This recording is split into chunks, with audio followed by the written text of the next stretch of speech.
church. I want to share some thoughts with you as we come to a time of communion. The passage that I'm reading from is in Luke chapter 22. It comes after Jesus has been and had the Last Supper with his disciples, after he's been to Gethsemane, and he's been arrested and they're taking him away. Then seizing him, they led him away and took him into the house of the high priest. Peter followed at a distance. And when some there had kindled a fire in the middle of the courtyard and had sat down together, Peter sat down with them. A servant girl saw him seated there in the firelight. She looked closely at him and said, "This man was with him." But he denied it. "Woman," he said, "I don't know him." A little later, someone else saw him and said, "You are one of them." "Man, I am not," Peter replied. But an hour later, another asserted, "Certainly this fellow was with him, for he's a Galilean." Peter replied, "Man, I don't know what you're talking about."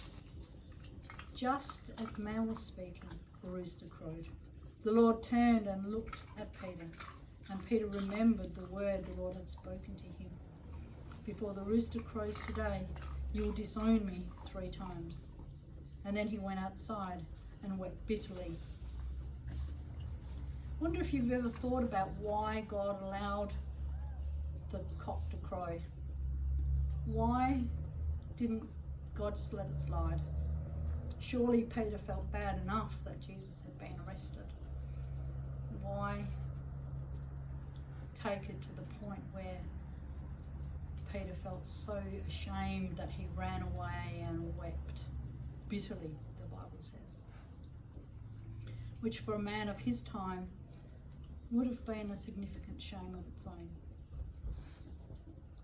As I was thinking about that, I thought maybe it was simply because God wanted Peter to know that his actions had consequences for what was to come, that whatever he did, whatever he said or didn't say, would have a consequence. Maybe it was just so that Peter knew he'd stuffed up. I think that in our lives God allows consequences all the time, just so that we know that we're out of relationship with him. And just like Peter did, we can run back to what's familiar, what seems safe. For Peter, it was back to fishing, back to his boat, back to what he knew, what he knew he was good at. And I wonder what it is that you do, what you run to make you feel better, to make you feel secure, to make you feel like life isn't out of control. Or we can allow Jesus to do for us what he did for Peter. We can allow him to restore us. For Peter, again, that was on a beach with some fish over breakfast, when Jesus asked him time and time again if he loved him, allowing Peter to say yes, yes, yes, to feel forgiven, to know he was restored, to know that he was whole in his relationship with Jesus again. For us, that's coming sometimes with this bread and this cup, or whatever it is that we take in communion with today. It's taking that and knowing that God has redeemed us, that God has restored us, that God has made us whole. It reminds us that God has made provision for us in his plan and his purpose, to be part of his family. Let me pray.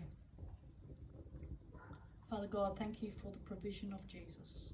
Thank you that amazing sacrifice has done for all eternity what no amount of sacrificing could do before. It has made us wholly restored into your sight, into your presence, to be your children. And so we take this morning the bread, the cup, the emblems that we have to remind us that we have been restored, that we have been forgiven, that our stuff-ups have been redeemed house.